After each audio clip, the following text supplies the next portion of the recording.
Opa, bom dia. Eu odeio as escadas da Valve. Todas elas. Mas por quê? Antes de iniciar minha explicação, eu tenho que contar como as escadas funcionam. Bem, no dicionário, escadas são uma série de degraus de materiais diversos que conduz a lugares altos e baixos, e por onde, andando, se pode subir ou descer. Sim, na teoria, escadas são simples, mas por algum motivo a Valve não conseguiu acertar totalmente essa mecânica. E nesse vídeo eu estarei apresentando os erros, os bugs e explicando como as escadas são feitas de mau jeito. E eu vou estar excluindo alguns jogos da Valve que não possuem as escadas como algo significativo na gameplay. E para começar, vamos entender como é que funciona essa bagunça de programação.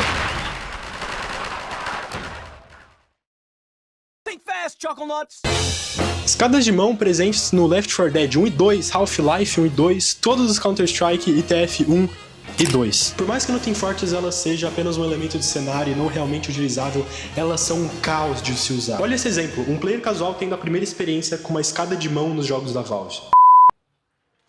Tá lá? Meu Deus! Ô, porra! Beleza.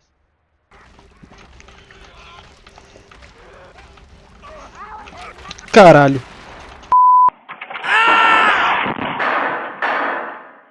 Me falling down the stairs.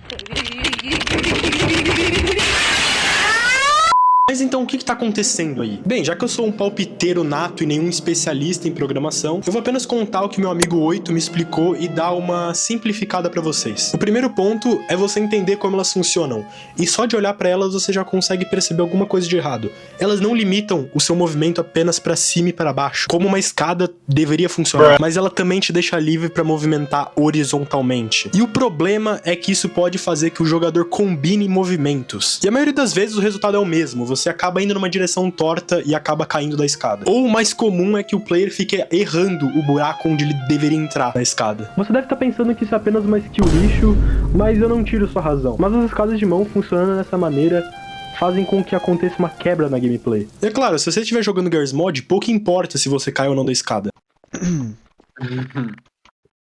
Ah, entendi a ideia. Entendeu a ideia? Que bom. Mas agora imagine que você tá jogando Left 4 Dead fugindo de uma horda de zumbis. Você está nervoso, se esquivando de cada canto e rezando para que a horda não alcance. Então, você acha uma possível saída, uma escada de mão. Perfeito, desse jeito você com certeza vai deixar eles para trás. Agora é só subir e correr para segurança. Mas em meio da ansiedade da fuga, você acaba apertando a tecla D no teclado. E com isso acaba indo para um lado da escada e ficando entalado nela. Você não entende por que não conseguiu subir nela. Tentando entender o que você fez de errado, você ouve os zumbis te alcançando e acaba tomando um bom dano até conseguir fugir da situação. Você, no auge da sua indignação, pensa, que porra de escada do caralho. Deu pra entender meu ponto? O player no exemplo teve que desfocar sua atenção para uma mecânica que não deveria ser o foco principal na gameplay, fazendo assim com que o jogador fique frustrado e tirando consideravelmente a imersão do jogo. E outro exemplo é que as escadas de mão têm um papel consideravelmente importante no CS competitivo. Elas adicionam a verticalidade na gameplay. E agora na tela tá aparecendo todas as escadas importantes da CS. Escadas de mão. Em um jogo que, além da precisão do tiro, ele também gira em torno de posicionamento, som e controle de espaço. Isso não é uma escada de mão. Isso não é uma escada de mão. E qualquer rota vertical muda completamente a dinâmica do combate. Por exemplo, em mapas como Nuke, que as escadas de mão são praticamente a espinha dorsal do mapa, elas criam alternativas rápidas entre os andares. No mapa Vertigo, as escadas ficam expostas em pontos fechados. Em Cache, onde as escadas aparecem como rotas secundárias, que deixam o jogador muito exposto. Ou até no novo mapa Train, que não é muito novo na publicação desse vídeo, que tem mais escadas nele inteiro do que todos os outros mapas do CS juntos. Enfim, essa verticalidade aumenta muito a possibilidade tática. Elas dão novas formas de atacar, defender e flanquear o oponente, mas ao mesmo tempo ela pode acabar bagunçando a gameplay. Elas criam posições e ligações extras que nem sempre são balanceadas. E um jogo com um cenário tão competitivo e milimetrado quanto é o do CS, isso pode mudar completamente o rumo de uma partida. Um exemplo disso é no mapa Train, que eu já disse antes, no Bomb Site B. Existem várias escadas de mão espalhadas no Bomb Site que permitem o reposicionamento fácil do lado torre, tornando o pós-plant muito mais vantajoso para quem ataca. Essas escadas dão mobilidade e cobertura demais, forçando o lado CT a gastar muito mais recursos do que deveria, meio que desequilibrando o mapa. E o pior de tudo é que mesmo estando balanceadas, elas trazem desvantagens mecânicas. Enquanto você tá nela, a sua precisão de tiro despenca. As balas se espalham, o recoil fica fora de controle e você se torna um alvo fácil. É mais fácil você atirar um no-scope do que atirar um tiro enquanto você estiver numa escada. Você perde o controle e ainda denuncia sua posição com barulho metálico. E por falar em barulho, o som que essas escadas fazem quando você não tá segurando o shift é uma coisa. E pra completar esse ponto, alguns players descobriram que se você pula enquanto estiver numa escada, você é impulsionado pro lado contrário, fazendo algumas interações nichadas, mas bem interessantes. E uma solução pra isso seria só limitar o movimento. Sério.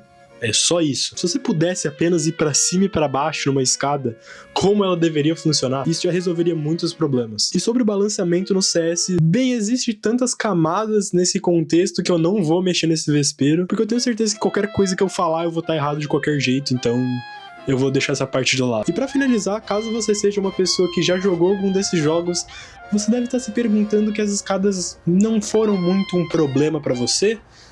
Mas aí que tá, eu percebi que depois de um bom tempo de jogo, as escadas não se tornam mais um problema por conta da acostumação. Você aprende a lidar com elas não porque o sistema delas é bom, mas é porque o seu cérebro começa a compensar os defeitos. Resumindo, muito provavelmente o que aconteceu foi, eles fizeram as mecânicas das escadas de um jeito estranho, todo mundo que estava no projeto se acostumou com aquelas escadas e quando saiu essa bosta aí.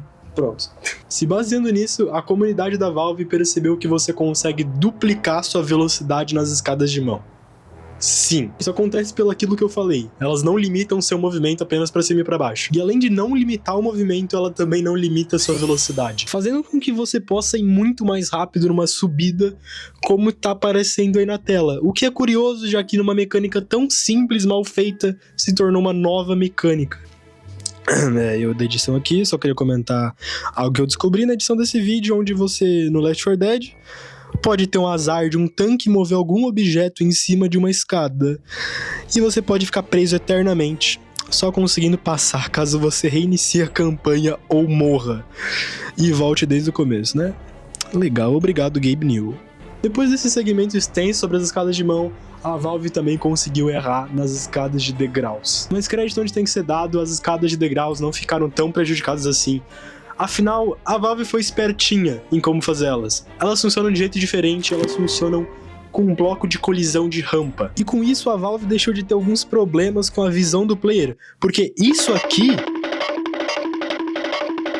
não é muito legal de se estar no jogo, né? Nesse contexto, se a gente for analisar as escadas do TF2, que eu tenho um pouquinho lugar de fala assim, temos que considerar um fator importante: a velocidade. A velocidade é um dos fatores mais importantes no TF2, se não o mais importante, porque é com ela que você consegue se movimentar com consistência. E no TF2 é um dos jogos que você mais precisa dela para garantir a vantagem sobre o seu inimigo, seja para desviar de uma bala, seja para conseguir uma posição melhor para um tiro ou só para fugir. E eu aposto que isso daqui, para uma pessoa que nunca jogou TF2, é maluquice. Isso que você acabou de ver é o que a comunidade chama de trimping. Essa mecânica existe apenas por conta de dois fatores, as rampas ou escadas e a habilidade de charge do Demoman. Juntando essas duas coisas, o jogo cria um comportamento completamente inesperado pela própria Valve, onde o jogo permite literalmente que o jogador seja lançado em direções absurdas dependendo do formato da rampa. E o mais engraçado disso é que o tripping não era nem pra existir. Ele não foi planejado, não foi pensado, e ninguém no desenvolvimento imaginou que uma simples escada de degraus, que nem deveria funcionar como uma rampa, acabaria criando um dos movimentos mais icônicos do jogo. É um erro que virou uma nova mecânica, e com isso virou uma ferramenta de mobilidade avançada para jogadores experientes. Tá, mas isso não é uma coisa ruim, é só uma coisa interessante. Cadê o ódio desse vídeo? Você deve estar me perguntando. Bem, aqui tá uma lista. Primeiro, todas as escadas do TF2 possuem o mesmo som de concreto, mesmo sendo feitas de materiais diferentes.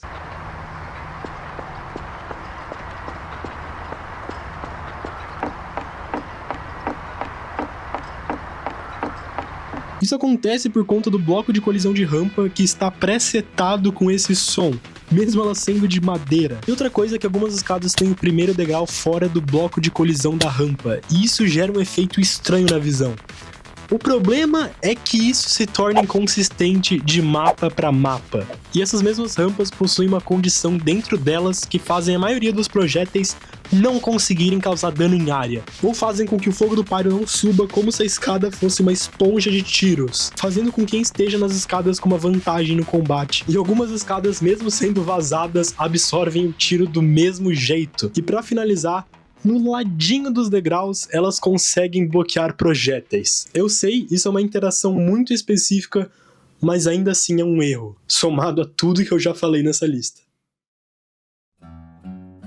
Depois de tudo isso, acho que dá pra gente respirar um pouco, né? Porque assim, no fim das contas, todo mundo que joga os jogos da Valve já passou por algum desses problemas. Óbvio que esse vídeo é apenas eu fazendo tempestade em copo d'água, se baseando em opiniões, experiências próprias e vibes. Mas eu realmente odeio as escadas da Valve por esses motivos. Eu espero que você tenha ficado entretido com a minha indignação, porque assim, no final, as escadas realmente representam o espírito da Source Engine. Um caos organizado que ninguém entende completamente, mas que todo mundo aprendeu a amar e explorar até o limite. Então, se fica alguma coisa desse vídeo, é que as escadas não são um obstáculo físico.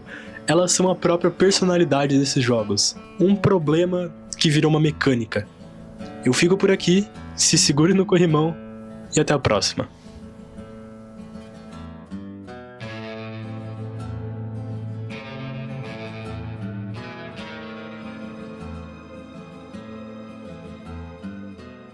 Isso. Fim do vídeo. Fim do vídeo. Medo de vídeo assim.